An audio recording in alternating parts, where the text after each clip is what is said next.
जैसे कि संगम लाल गुप्ता जी, इनके ऊपर आपका क्या विचार है? देखिए ये सांसद थे, 2 साल विधायक भी थे। इन्होंने सदर में भी ये देखा अपना दल के विधायक थे और 2019 से भारतीय जनता पार्टी के टिकट पाए, चुनाव जीते, हम लोगों ने लड़ा के इनको जिताया। मैं मानना चाहता हूं कि ये कान के कच्चे आदमी हैं, मैं आपसे कहना चाहता हूं। दूसरी बात, इनका ये मानना राजनीतिक अभी इनका कोई उतना बड़ा अनुभव नहीं है। धीरज ओझा का ये वीडियो सोशल मीडिया पर वायरल हो रहा है। वीडियो में विधायक प्रतापगढ़ के डीएम कार्यालय के सामने धरना देते हुए दिखाई दे रहे हैं और सड़क पर लेकर उन्होंने ये आरोप लगाया है कि जिले के कप्तान ने उनके साथ मारपीट की और उन्हें गोली मारने की धमकी दी। मिल जाते हैं कि चुनाव आया और उसके बाद चुनाव में अक्सर देखा जाता है जैसे बरसात में मेढक आते हैं वैसे नए नए नेता आते हैं। जी जाते हैं। और उसी बीच में कुछ नेता ऐसे होते हैं जो होल्डिंग के जरिए, सोशल मीडिया के जरिए फेमस होते हैं। क्या आपको लगता है सर लोग भूलते हैं पुराने नेता द्वारा किए गए कार्यों को? हाँ, ये आपने बहुत अच्छा क्वेश्चन किया। मैंने देखा है कि आदमी बहुत जल्दी परिवर्तन होने लगता है कि आ गए, बड़ी बड़ी लगा दिए, सोचते कौन आ गया, इसकी बहुत पकड़ है, क्या बात है। हाँ, होल्डिंग तो कुछ क्योंकि कुछ कार्यकर्ता। बहुत अच्छा कहा, खेल के विषय पे ध्यान देना चाहिए। हाँ, किसी विषय में। लेकिन सर आप ये बताइए, प्रतापगढ़ की जो मूलभूत सुविधाएं हैं वहाँ पे स्टेडियम आप खुद देख रहे हैं किस हालत में है। हाँ, ठीक है, तो इन सुविधाओं के माँ बाप कैसे अपने बच्चों को आगे ले जाए? हाँ, ये अपने को, ये तो नेताओं की जिम्मेदारी। हाँ, निभाया है।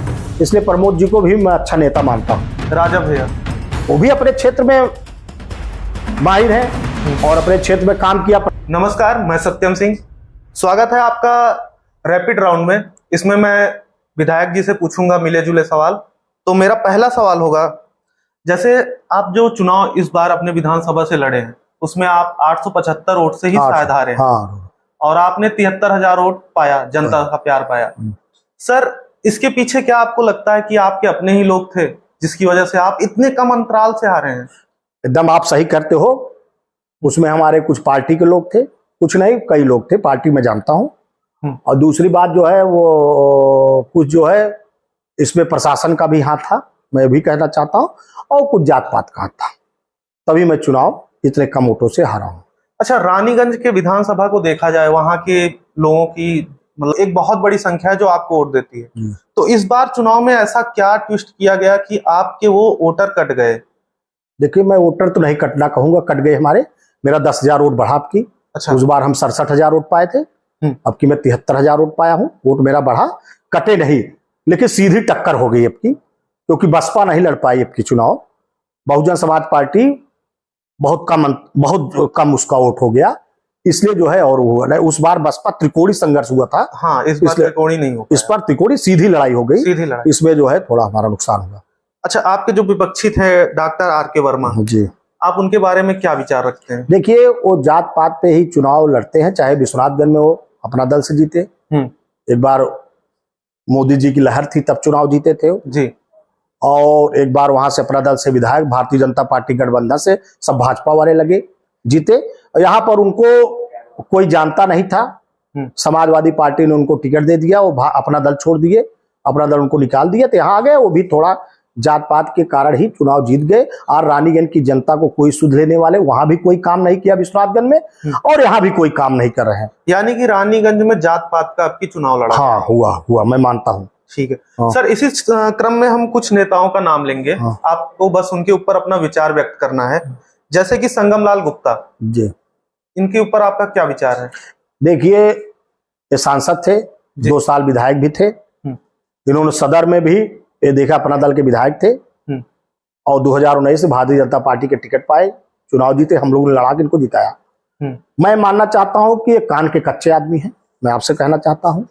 दूसरी बात, इनका ये मानना राजनीतिक अभी इनका कोई उतना बड़ा अनुभव नहीं है इनको पास, क्योंकि नई बम्बई से आए, बम्बई से, और ये राजनीति पहले बसपा में आए, बसपा का टिकट लेना चाहते थे, फिर उसके बाद सपा में गए, इसी से फिर अपना दल में, फिर भाजपा में आए, तो कई दलों में मिल के आए। और दूसरे, इनको अभी राजनीति का कोई अनुभव नहीं है, और 5 साल सांसद थे। हम लोगों ने कहा भी ये काम हो जाए, वो काम हो जाए, लेकिन प्रतापगढ़ में वैसा कोई काम, उन्होंने केवल वो काम करने का चाहा जहां पर वो गड़बड़ी होने का काम हो, अपनी जमीन बनाना, एक करने सब नहीं विकास होता है। इसलिए मैं संगम लाल को इतना कहूंगा भारतीय जनता पार्टी के सांसद थे, मोदी जी इतना काम कर रहे हैं, योगी जी इतना काम, तो उनका इनको किरवाडम करना चाहिए था। मोदी जी और योगी जी को, जैसे हमारे मोदी जी काम करे 18 घंटे 20 घंटे, 4 घंटे सो रहे, योगी जी हमारे 20 घंटे काम, तो उनका थोड़ा तो किरवाडम इनको करना चाहिए, इनको काम करना चाहिए था। अच्छा सर, ये थोड़ा सा मतलब कंट्रोवर्सी क्वेश्चन होगा, तब भी मैं पूछना चाहूंगा, क्या संगम लाल और आपके बीच में कोई विवादित ऐसा कुछ घटना हुआ है? देखिए, वजह से आप दोनों के बीच में नाराज? देखिए, विवादित हमारा, मैंने 19 के इनके चुनाव में बढ़ चढ़ के, और अब की भी मैंने, चाहे हमारे मुख्यमंत्री जी की जनसभा हो, चाहे हमारे गृह मंत्री, चाहे मोदी जी की जनसभा हो, चाहे जो भी हो, हर कार्यक्रम हम लोगों ने बढ़ चढ़ के हिस्सा लिया, हर कार्यक्रम को दमदारी से हमने कराया, और अपने रानीगंज में भी जितना वोट हमसे 2-3 हजार वोट कम पाए हैं, वोट भी दिलवाया। उनको नहीं दिलवाया, मैं भारतीय जनता पार्टी को दिलवाया, कमल को दिलवाया, वोट भी दिलवाया। तो कन्वेंसी, हम भारतीय जनता पार्टी के सिपाही, हम संगम लाल गुप्ता के सिपाही, वो चाहते हैं कि हम संगम लाल गुप्ता के सिपाही हो जाए। तो धीरज ओझा तो इतने दिन से राजनीति, तो हम संगम लाल गुप्ता के सिपाही नहीं हो सकते, हम भारतीय जनता पार्टी के सिपाही। वो अपराधी को बढ़ाना देना चाहते हैं, हम अपराधी को मैं वो करता हूँ, वो दो अपराधी पार्टी में लाने लगे, अपराधी को बढ़ाओ, उसको गलत काम कराने, मैं अपराधी को कहता हूँ आप मत ले आओ। अपराधी, जो हमारे योगी जी चाहते हैं कि अपराधी के ऊपर कार्रवाई हो, आप अपराधी को ला रहे हो।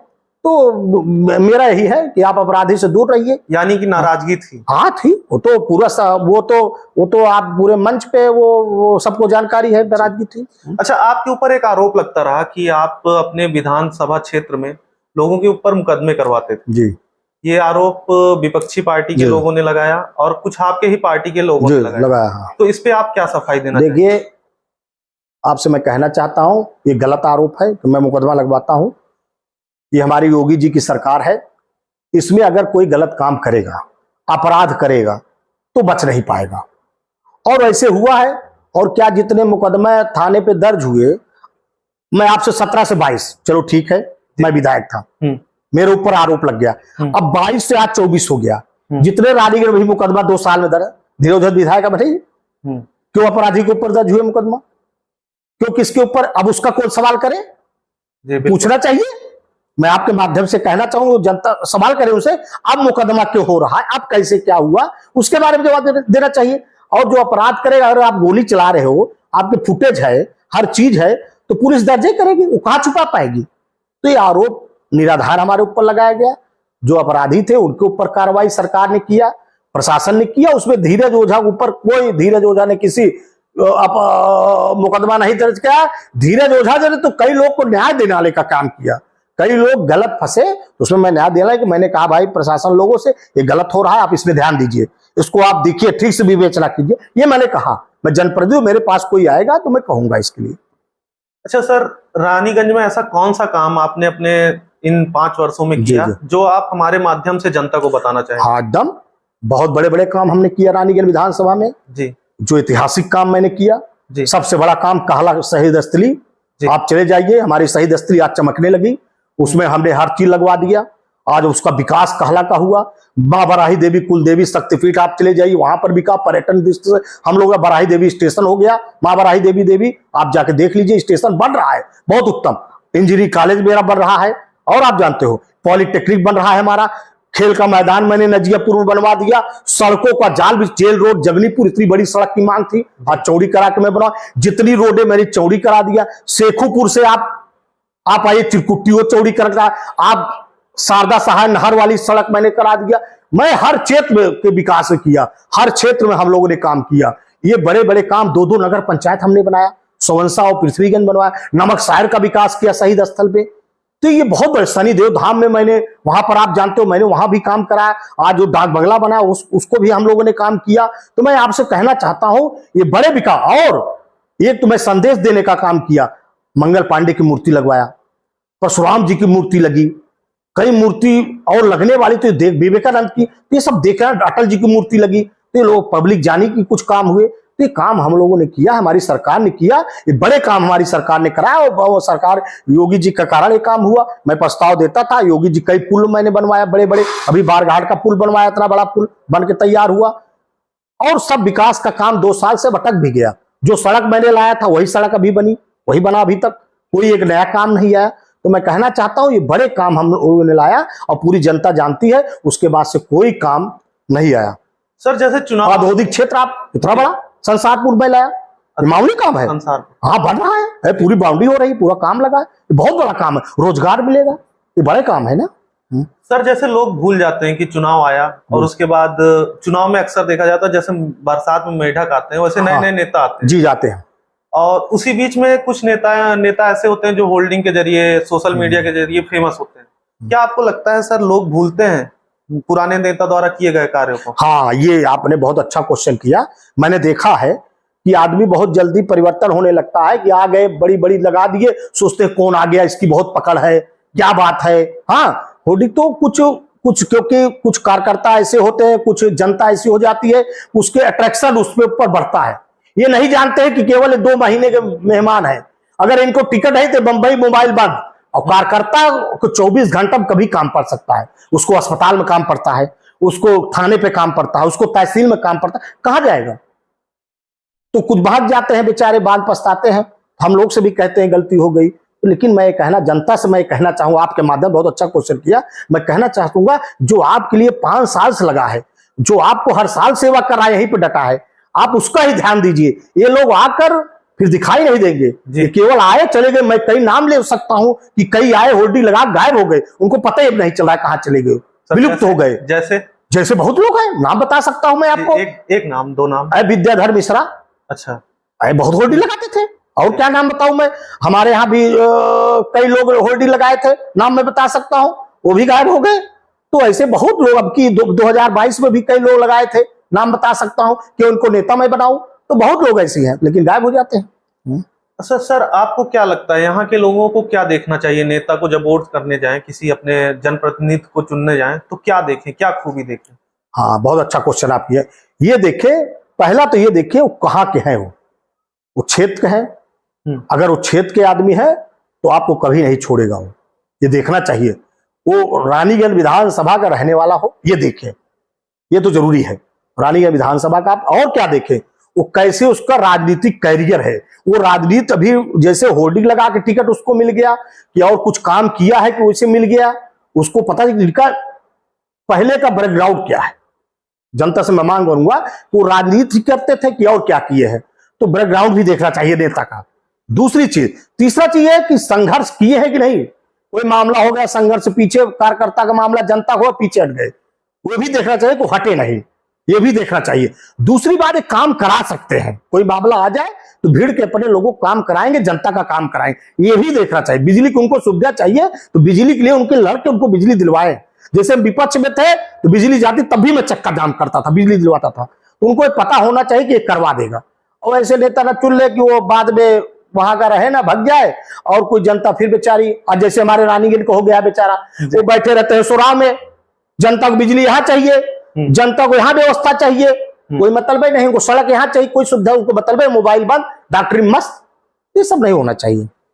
सर आपका जो युवाओं के प्रति खिंचाव है बड़ा अच्छा है, आप युवाओं पे काफी ध्यान देते हैं। क्या आपको लगता है कि प्रतापगढ़ का माहौल है युवाओं के लिए राजनीति में आने का? हाँ दम है। मैं खुद ही ब्रांड हूं कि युवा हमको सीखे, मैं जमीन से उड़ के आज मैं विधायक बना और मुझको देख के करे राजनीति। मैंने किया है राजनीति, यहाँ दिखाया कि शून्य से बूथ अध्यक्ष से विद्यार्थी परिषद युवा मोर्चा रहे, आज मैं विधायक बना।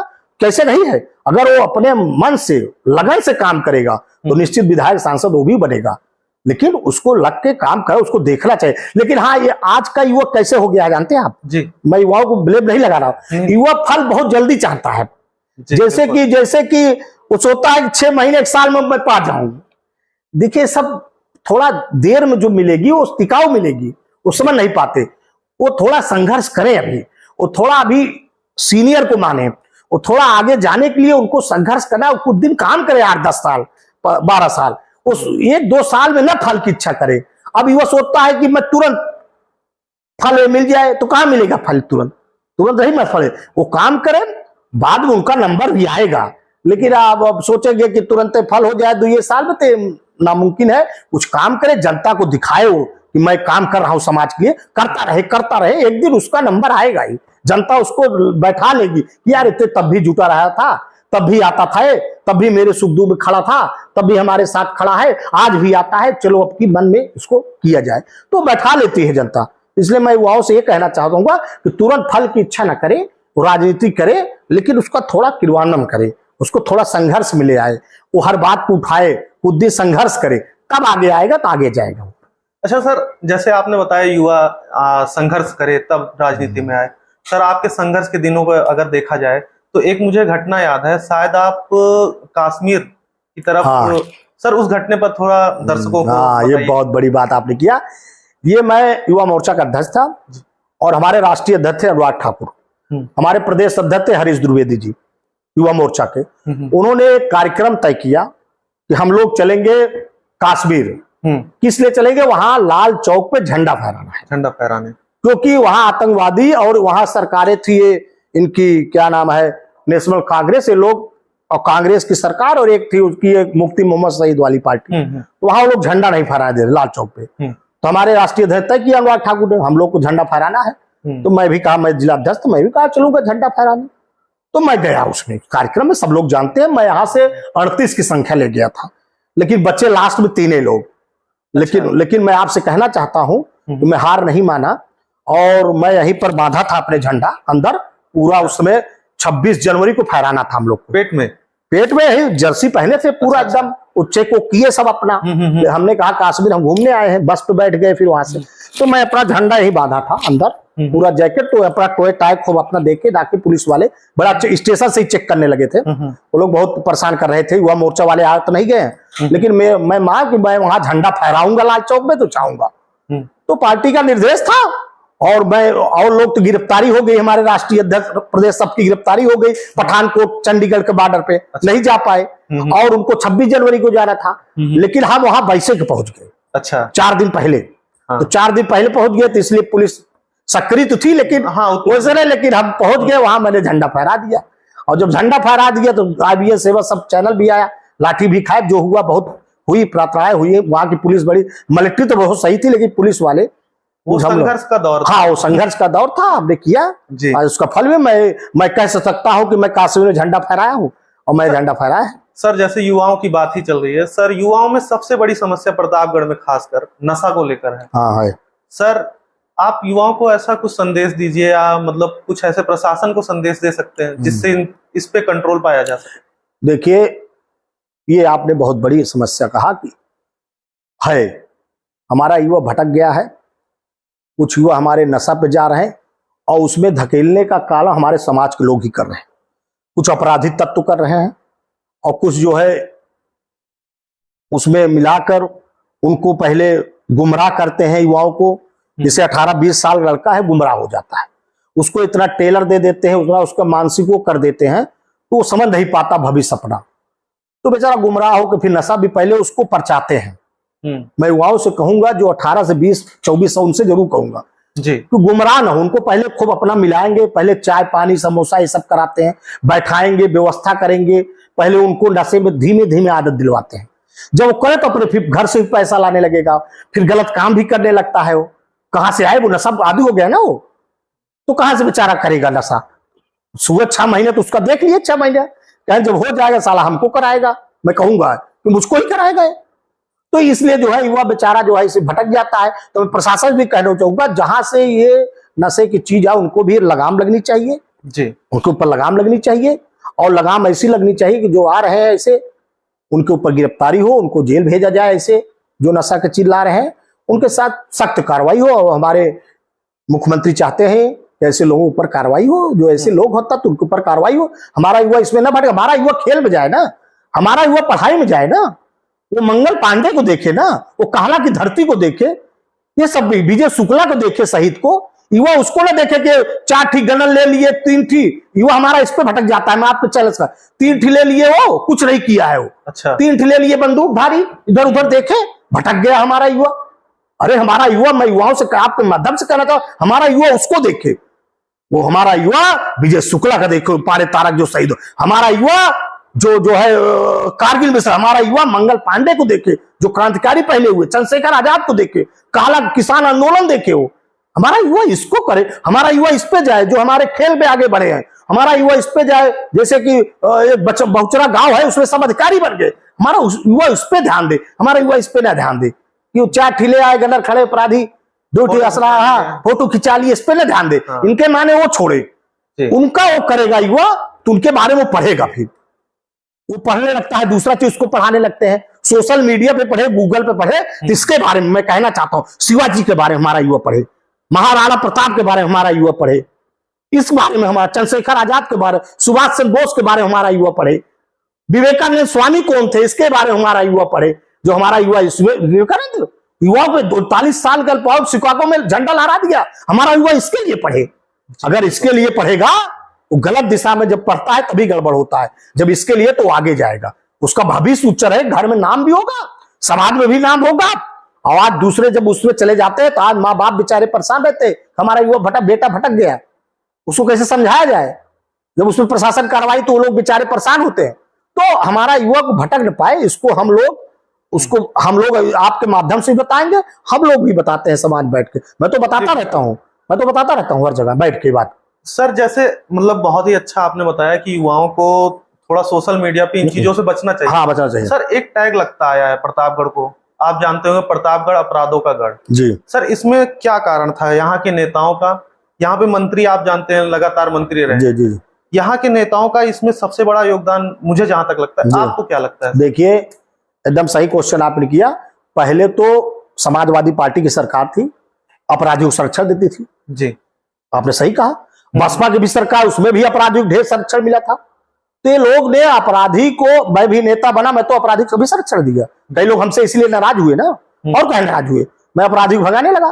तो जब अपराधी के संरक्षण देंगे तो उनको जो है लाभ मिल जाता है, प्रशासन ठीक से कार्रवाई नहीं कर पाता है। तो मैं आपके माध्यम से इसीलिए प्रतापगढ़ को अपराधगढ़ माना गया। लेकिन अब 17 से 22 से अब जो सरकारें चल रही है हमारी योगी जी के, अपराध यही भोलियापुर में कि लोग लड़के कितना अपराध करते थे, आज अपराध खत्म। तो हमारी सरकार ने अपराध को खत्म किया। जी, ये नहीं कहता पूरा, लेकिन बहुत खत्म किया। कितने वकील हमारे मारे गए, अपराधी लोगों ने, यही कचहरी में कहीं बेचारे जा रहे थे। लेकिन आज एक को घटना हो रही है, डकैती हो रही, लूट अगर कर रहे हो महिलाओं के साथ था, तुरंत आपको दंड मिल रहा है। तो इस सरकार को हम लोगों ने खुली छूट हमारे महाराज जी ने दिया, योगी जी ने।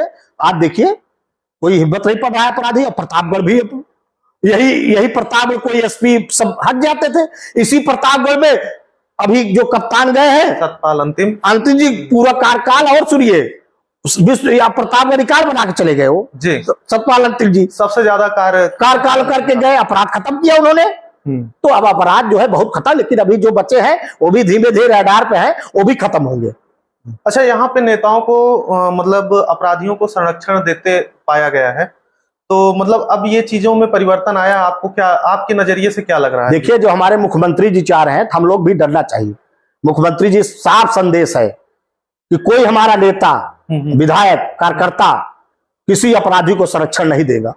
तो हमारा जो नेतृत्व कह रहा है, मुख्यमंत्री जी कह रहे हैं, हम लोग उसका मानना चाहिए। अपराध मुक्त भारत, हाँ, वो चाहते हैं तो हम लोग उससे करना चाहिए। अब लोग अपराध नहीं पसंद करते, तो ऐसे नेता को जो और है, जो दे रहे हैं, उसको भी मैं कहना चाहूँ न दें। वो देंगे तो बाद में उन्हीं पछताएंगे। हम लोग देखे हैं, बाद में उन्हीं लोग पछताते भी हैं। सर ये तो हो गई बातें। जैसे आपका जो जीवन था बहुत ही सिंपल था, आप जैसे बहुत ही गरीबी से उठ के और उसके बाद जिस तरह संघर्ष किया, सर ऐसी कौन सी इंसिडेंट या ऐसी कौन सी घटना थी जो आपको राजनीति की तरफ ले गई? ऐसा कुछ हुआ होगा? जा, ये बहुत अच्छा क्वेश्चन है। देखिए, हमारे परिवार में मैं आपसे कहना चाहूँ, हमारे पास प्रॉपर्टी बहुत है। ये हमने नहीं बनाया। अचल संपत्ति हमारे परपाजा, अच्छा, उन्होंने बनवाया था। जहां मैं बैठा हूँ उन्हीं की बनाई है। और गांव में हमारे पास बहुत सी खेती जमीन है, अभी भी है और पहले भी थे। मजिस्ट्रेट थे हमारे बाबा जी, हमारे पिताजी एक किसान और फिर एक वकील भी थे। तो प्रॉपर्टी के कारण मैं आपसे बनना चाहता हूँ, उसमें हमारे पिताजी बड़े परेशान रहते थे। मैं आपसे बताता हूँ कैसे हमको राजनीति की, आपने बहुत अच्छा बोला, LLB कैसे करूं, कैसे राजनीति में आऊं। हमारे पिताजी बहुत परेशान रहते थे, माता जी, हमारी खेती को चरा दिया जाता था, नुकसान किया जाता था, कब्जा करने, मेड़ काट लिया जाता था, कई जगह यहाँ भी कब्जा कर लिया गया था मकानों को। तो हमने सोचा कि राजनीति में आएंगे, कैसी सी मदद, वकील बने। तो पिताजी वकील थे, उन्होंने कहा राजनीति करिए और वकील भी बनिए, दोनों चीज जब हो जाएगा तो राजनीति निखरेगा। तो पिताजी का सपना भी था, पिताजी से मैंने वो भी लिया। और लोग पढ़ने, मैं इलाहाबाद यूनिवर्सिटी का छात्र था LLB का, वहां भी देखा था।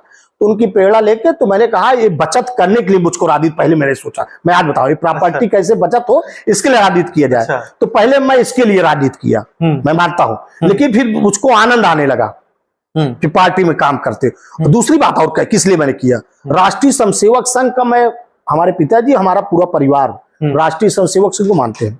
तो मैं जो उनके उसमें मैं जाता था, राष्ट्रीय स्वयंसेवक संघ में जब उनके कार्यक्रम में जाता था, चाहे प्रथम चाहे द्वितीय में हमने किया है, जब मैं जाता तो वहां देश के प्रति एक हम लोग को अच्छा संदेश देते थे, देश के प्रति तो मैंने कहा राजनीति से ही देश और प्रतापगढ़ को सुधारा जाता है जी। तो इसलिए राजनीति और किस दल में रहना चाहिए, तो भारतीय जनता पार्टी ही देखी, क्योंकि राष्ट्रीय स्वयंसेवक सब हम लोग पुजारी अभी भी है, तो राष्ट्रीय स्वयंसेवक के शाखा में जाते उनके उसमें जाते हुए हम लोगों को, पिताजी थे अभी भी, पूरा परिवार हमारा था, तो हम लोग इसके कारण जो है राजनीति में अच्छा हमको लगने लगा। और वहां पर एक मैंने देखा कि जो बातें होती थी वहां देशभक्ति बातें होती थी कि धारा 370-35 से कश्मीर कैसे हटे, आज मोदी जी ने हटाया, हाँ, राम मंदिर कैसे बने, राम मंदिर बना, तो बड़ा अच्छा लगता था। तो ये सब सीख के हमके समाज है, इसलिए मैं राजनीति में और पिल गया और राजनीति करने लगा। फिर तो उसके बाद आप जानते हैं कि राजनीति बढ़ते चला गया। सर, जैसे प्रतापगढ़ की राजनीति देखी जाए, लगातार बदलाव देखे गए, लेकिन विकास के मामले में प्रतापगढ़ हमेशा पीछे रहा। और आज भी अगल बगल के जिलों में अगर देखा जाए, प्रतापगढ़ का अगर स्तर देखा जाए तो अगल बगल जिलों से बहुत पिछड़ा हुआ है। ना यहाँ कोई उद्योग है सही से, ना कोई बड़ी फैक्ट्री है जिसके जरिए यहाँ के लोगों को रोजगार मिल सके। सर, आप प्रतापगढ़ के राजनीति के भविष्य कैसे देखते हैं? आप क्या चाहते हैं कि आने वाले जो नेता हो या युवा हो, अगर इस राजनीति में आते हैं, क्या प्रतापगढ़ में बदलाव करें? सबसे बड़ा बदलाव औद्योगिक क्षेत्र जो मैं संसार में बनवा रहा हूं, वहां फैक्ट्री लगे, और जब वहां फैक्ट्रियां लग जाएंगी तो बहुत बड़ा बदलाव प्रतापगढ़ युवाओं में होगा। ठीक, उनको पढ़ाई की सुविधा, जो बेचारे जाते हैं इलाहाबाद पढ़े, मैंने प्रयागराज जा रहे हैं, लखनऊ जा रहे हैं, दिल्ली जा रहे हैं, पढ़ रहे हैं, लेकिन वो सुविधाएं प्रतापगढ़ में शिक्षा का स्तर और सुधरे। प्रतापगढ़ में शिक्षा, जैसे मेडिकल कॉलेज हो गया जी। अब बच्चे बाहर के पढ़ने आ रहे हैं, 100 बच्चे पढ़ने लगे, हमारी सरकार ने किया मेडिकल कॉलेज जी, योगी जी ने किया। इंजीनियरिंग कॉलेज सरकार ने मेरा दिया, वहां भी बच्चे बाहर पढ़ने आएंगे, बीटेक एमबीए की परीक्षा यहां भी चलेगी। हाँ, तो जब ये सब होगा, ये इंजीनियरिंग कॉलेज वाले आप थोड़ा प्रकाश डालिएगा। इंजीनियरिंग कॉलेज सिवसत में मैं बनवा रहा हूँ, बहुत जल्दी महाराज जी हमारे मुख्यमंत्री जब उद्घाटन, बिल्डिंग बन के तैयार हो रही है। केंद्रीय विद्यालय भी हम लोग का प्रस्ताव था, अभी हमारे राज्यसभा सांसद, प्रदेश के महामंत्री, हम लोगों ने कहा था, हमारे प्रदेश के महामंत्री अमरपाल मौर्य जी, उसको बहुत अच्छे ढंग से उठाया। केंद्रीय विद्यालय शिक्षा का स्तर होना चाहिए अच्छा, जब शिक्षा अच्छी होगी, और टेक्निकल शिक्षा अब हमको देना है। कौशल विकास योजना जो हमारी भारत सरकार की स्टेम योजना चल रही है, उसको यहाँ पर और अच्छे ढंग से किया जाए, मुद्रा लोन को और अच्छा मिले, बेचारा और रोजगार करें कुछ न कुछ। ये सब व्यवस्थाएं युवाओं को हम लोग को बताना है। और बेचारे इंटरनेट से जुड़े हैं लेकिन कुछ चीज नहीं जान पाते, तो उसका एक ट्रेनिंग हाइप होना चाहिए, हाइप बना चाहिए प्रतापगढ़ में। उसमें यही ट्रेनिंग दिया जाए कि हमारी सरकार का काम कर रही, डेट में पढ़ रहे हैं, मैं मानता हूं, लेकिन उसका ट्रेनर होना चाहिए भारत सरकार को, उत्तर प्रदेश सरकार का, उनको युवाओं का एक प्रशिक्षण दे। अगर प्रशिक्षण देंगे तो वो आगे जाएंगे। प्रशिक्षण उनको इसमें आईक्यूम लगाना चाहिए। अगर वो खेल में जाना चाहे, देखिए विदेश के अभी ओलंपिक हुआ जी, मैं आपके माध्यम से, तो विदेशी देखे हमारे यहाँ तब भी 4 कांस 1 रजत आया। एक हमारी गड़बड़ हो गई बेचारी, वो भी समलो में 100 पदक मानता हूं बिटिया का। हाँ, लेकिन अगर वो, क्या भारत में पोलिटिक्स नहीं खेल का बहुत है, अगर प्रतापगढ़ में उनको खेल का भी दिया जाए तो आज हिंदुस्तान नाम कमाएंगे। क्रिकेट हमारा नाम देके चल ही रहा है, हॉकी में कहां आया, कितने दिन बाद हमारी टीम अच्छा खेलने लगी ना। तुमको बैडमिंटन, टेनिस, जिस खेल में, अगर वो शिक्षा में जाना चाहते हो तो शिक्षा पढ़ाए, लेकिन हर स्कूलों में शिक्षा में, मैं आपसे माध्यम से कहना चाहता हूं, तब और विकास होगा।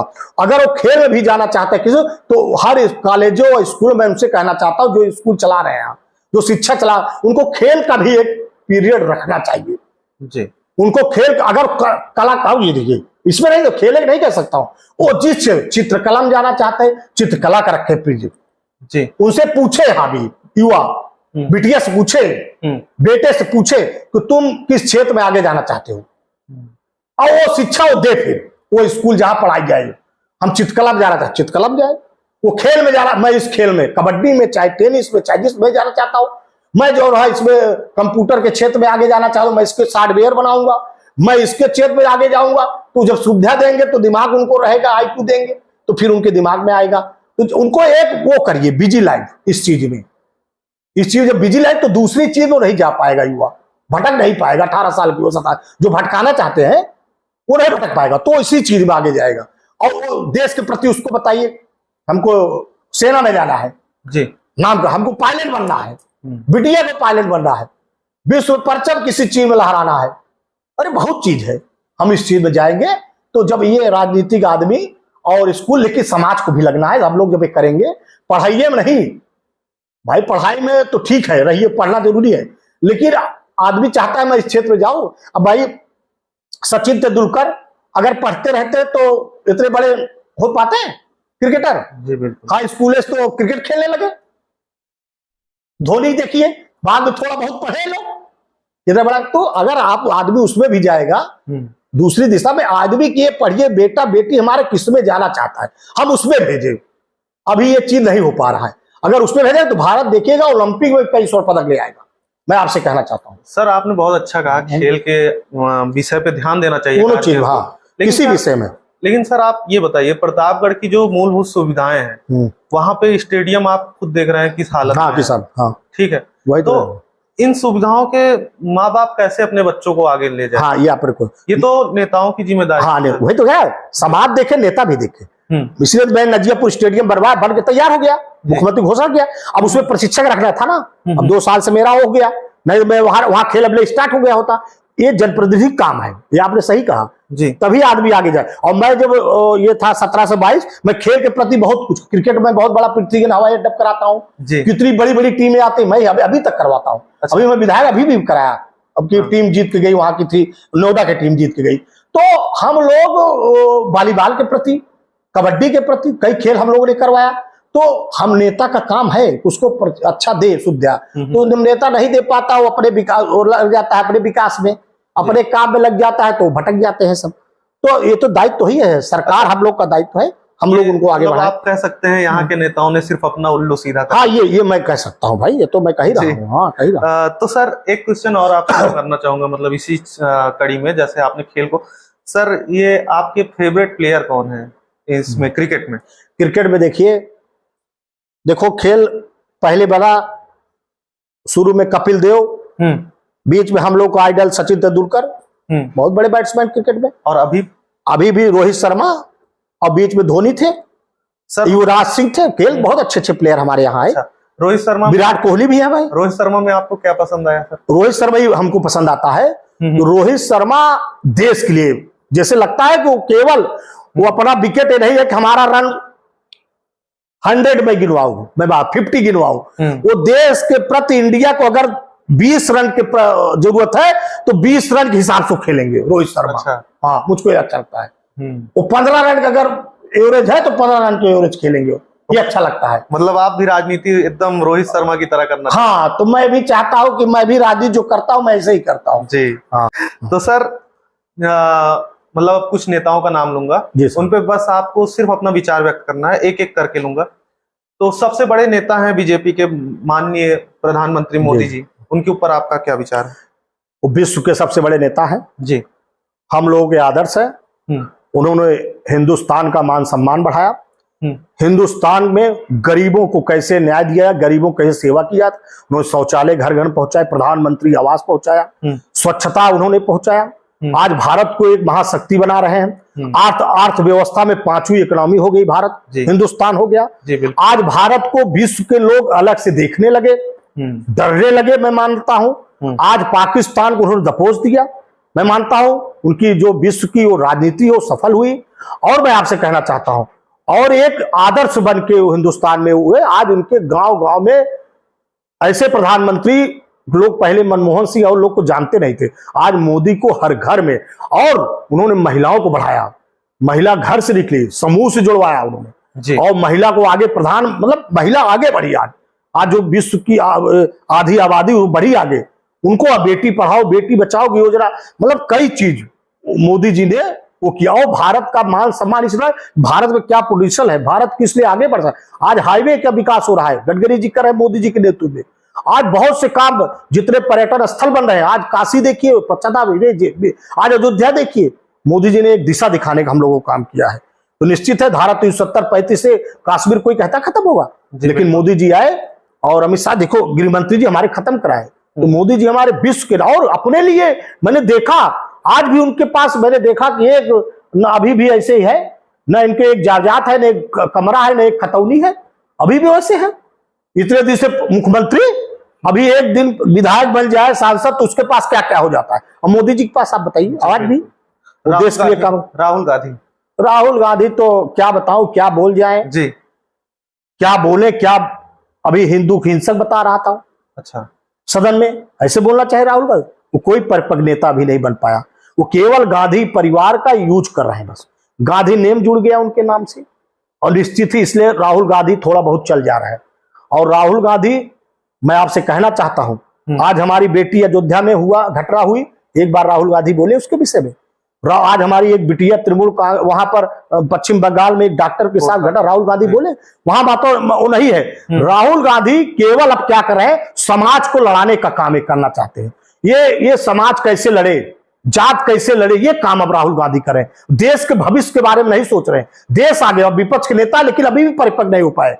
उनको देश के बारे में कैसे आगे बढ़ा, विपक्ष के नेता बन गए। हमारे अटल बिहारी वाजपेयी थे पूर्व प्रधानमंत्री, मैं आपके माध्यम से कहना चाहता हूं, विपक्ष के नेता थे तब भी उनको भेजते थे, देश के बारे में खड़े हो जाते थे, पहला देश। जी बिल्कुल। और राहुल गांधी क्या है, देश को तोड़ना चाहते हैं। जी, देश को, मैं उनको नेता मानता ही नहीं हूं। देश को तोड़ना चाहते हैं, देश के बारे में सोचना नहीं चाहते, और बैठ के सरकार के साथ चल के देश को आगे बढ़ाने का, उनको जब विपक्ष में जनता बढ़े तो विपक्ष में बढ़ के और सरकार का साथ दे के उनको आगे बढ़ाए। लेकिन बस वही काम है राजनीतिक, संविधान बदल देंगे, झूठ ऐसी हवा फैलाना। कोई संविधान बदल सकता है? मोदी जी ने कब कहा संविधान? तो ये राहुल गांधी जो है, कोई युवा नेता इनको कोई मानता, मैं तो कभी इनको नेता नहीं माना। क्या बोल दे, क्या नहीं बोल दे, क्या आवाज निकल जाए इनके। अखिलेश यादव, मैं इनसे, हाँ ये भी, इनको भी कहना, ये पढ़े लिखे बहुत, ये भी थे, वो भी पढ़े लिखे बहुत मान जाते हैं अखिलेश जी, दोनों लोग। हाँ, विदेश से पढ़ के आए हैं, माना जाता है विदेश से। और भाई पढ़े भी हैं, मुलायम सिंह भाई पूर्व मुख्यमंत्री जी के परिवार के हैं, तो बेटे को अपना पढ़ाए भी थे अखिलेश यादव। लेकिन अखिलेश यादव भी आज, ये भी उत्तर प्रदेश में तो मैं देख रहा हूं, ये भी समाज में जहर घोर रहे हैं। कैसे घोर रहे हैं मैं आपसे, ये पीडीए बनाकर फिर उसमें बता रहे हैं कि उनको न्याय नहीं मिला। अरे कैसे नहीं न्याय मिला? इसी आरक्षण में तो आप भी आगे बढ़े हो, मुख्यमंत्री बने, कैसे न्याय नहीं मिला? किसको नौकरी नहीं मिल रही? किसको जो है विकास, हम लोग किसको नहीं बैठाते हैं? किसको घर से भगा दिया जा रहा है? अब गलत क्यों बता रहे हो समाज को?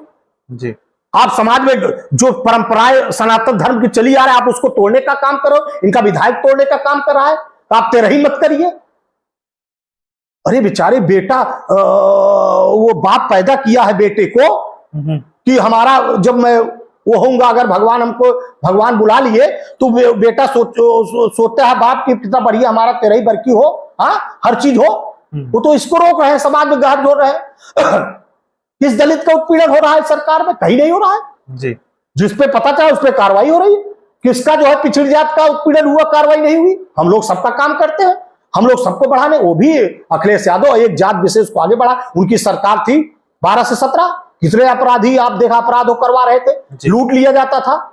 एक बार आप तो कहते हो दूसरी जगह हो, और तीसरी जगह कहते हो कि उनका जब नेता आ जाएगा, नगर अध्यक्ष जब कांड करेगा, तो उसमें आप नहीं बोलोगे। आपको अपराध के प्रति सबके खिलाफ बोलना चाहिए ना। वो पिछड़ी जात की बिटिया नहीं थी, क्यों नहीं बोले आप अयोध्या में?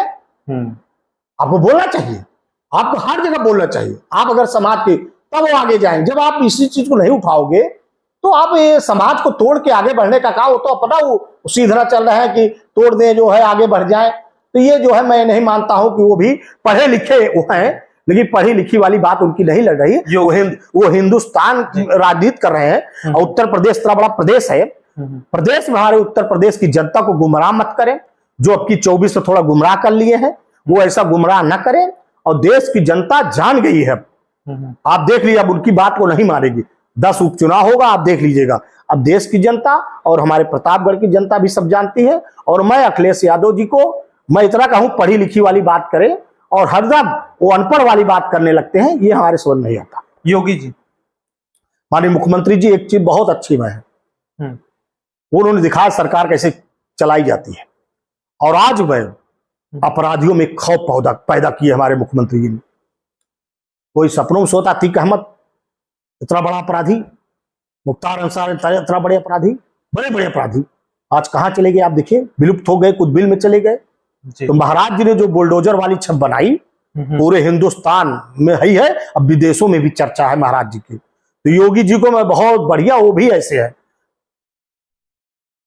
मैं ये कहना आपके माध्यम से कहना चाहता हूं, वो भी ऐसे आए हैं, एक आरोप नहीं जमीन का नबूद, आए हैं सुधारने, गरीब को न्याय दिलाने, समाज को ना उनको भी भ्रष्टाचार नहीं करना है। और अखिलेश यादव और तो ये राहुल गांधी तो आप जानते हो भ्रष्टाचार के जननी है लोग, इनको भी कुछ नहीं चाहिए महाराज जी को। और महाराज जी को एक बहुत बढ़िया मैं नेता मानता हूं। और महाराज जी का नेतृत्व में उत्तर प्रदेश चुनाव, दोबारा भी उत्तर प्रदेश में सरकार बनी, आपने देखा जनता ने मोहर लगा दी। और ये भी मैं देखता हूं जो अब भर्तियां भी होने चली, आपने देखा भी सिपाही होने चल रही भर्ती इतनी बड़ी, अब उन्हीं की जवाबदेही तय कर दी, अगर पर्चा आउट होगा तुम ही जेल जाओगे। तो उन्होंने पारदर्शिता लाई और कई वैकेंसियां और निकल रही है। और विकास जो ये बने आपके मेडिकल कॉलेज दिया और सड़कों का जाल बिछ रहा है, ये सब हमारे योगी जी के कारण है। और तभी लोग आएंगे जब कानून व्यवस्था इतनी सही, तभी उत्तर प्रदेश लोग निवेश करने। आज उत्तर प्रदेश, नोएडा, आपके लखनऊ, सब जगह आने लगे लोग, क्योंकि कानून व्यवस्था स्थिति हमारे महाराज जी सुधार दी है। इसलिए मैं योगी जी को बहुत बड़ा नेता मानता हूं, बहुत अच्छे हमारे नेता हैं और उनके नेतृत्व में उत्तर प्रदेश सुरक्षित है।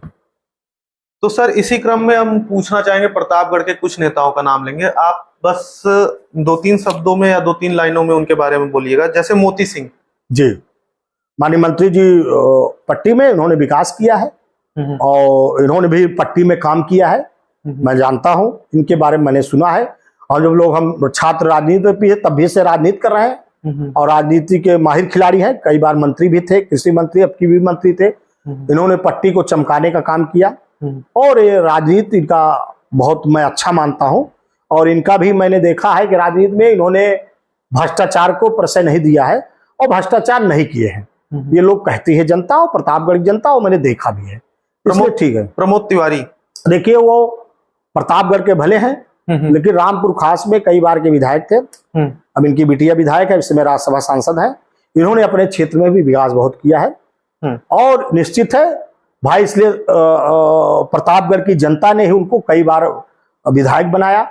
यहाँ पर अच्छे नेता में इनकी पहचान दी और प्रतापगढ़ के बारे में इन्होंने भी काम कराया है, इसलिए प्रमोद जी को भी मैं अच्छा नेता मानता हूँ। राजा भैया, वो भी अपने क्षेत्र में माहिर है और अपने क्षेत्र में काम किया, प्रतापगढ़ जिला पंचायत अध्यक्ष में भी काम किया है और आज भी काम कर रहे हैं प्रतापगढ़ में।